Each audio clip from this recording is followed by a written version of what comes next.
New York City, early in the morning. Before the toy stores open, they're lined up outside.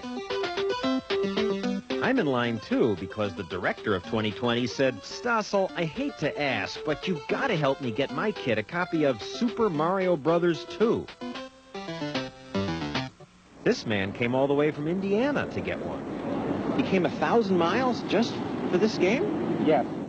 I've done 7 stores a day for 3 weeks now. I cannot find it. I have to live with my kids for the rest of the year, so I have to have this on Christmas Day. So to please the kids, they line up at the few stores that have been able to get copies of the hottest Nintendo games, Mario 2 and The Adventure of Link. I have Super Mario Brothers 2. Now, what's Nintendo, you ask, and why should you care? Well, I think it's something you should know about because it's captured America's children. School bus drivers report the kids are talking less about clothes and sports and what Joe did to Jane, and more about... When you get to those things that go up and down, you just jump on them. After school, even on the day that brings the first beautiful snowfall of the season. Everyone's eager to get inside the house so they can rush to get to the television set. Now, usually they don't play together. We invited them to a Nintendo party.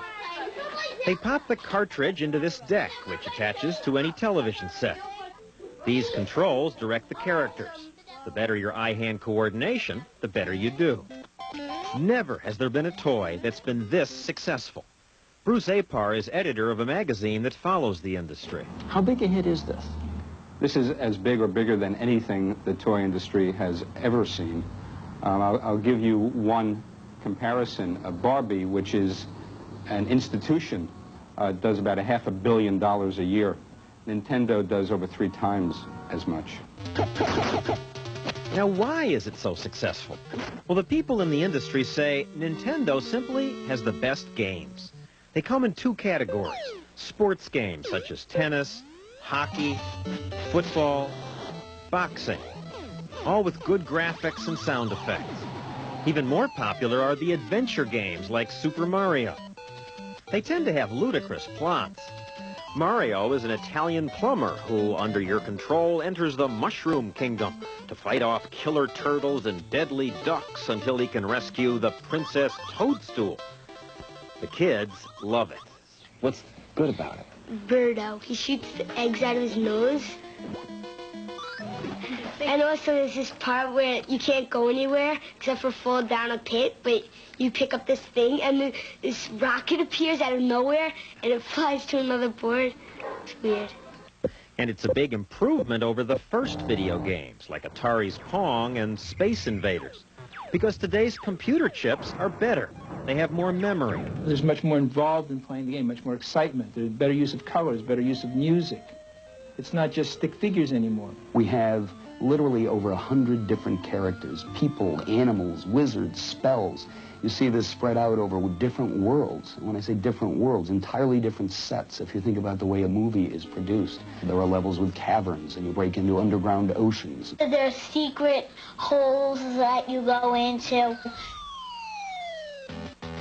The kids delight in finding new twists to the games, secret passages they didn't discover the first times they played, bizarre new weapons. You're throwing things that I never even discovered in this game. Yeah, because you don't know. If you're a grown-up, you hardly do this. If you're a grown-up, you have work to do. Now, the chips, the technology that goes into this, was invented in the United States. Yet, the Japanese are the ones who make it a hit. Why is that? Nintendo is a 100-year-old company in Japan, and they learned their lessons well. When buyers lost interest in the first generation of video games about 4 years ago, Nintendo quietly watched as American companies quit the business. Nintendo then bought licenses to the best of the arcade games. They created new games by getting independent designers to compete against each other for the right to work with Nintendo. Nintendo, please hold. One moment. Thank you. May I help you?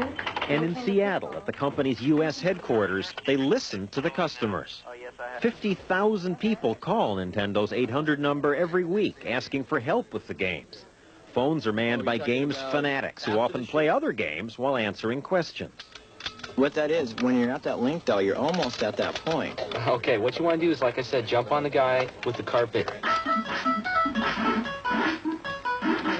In Japan, the games are an even bigger success.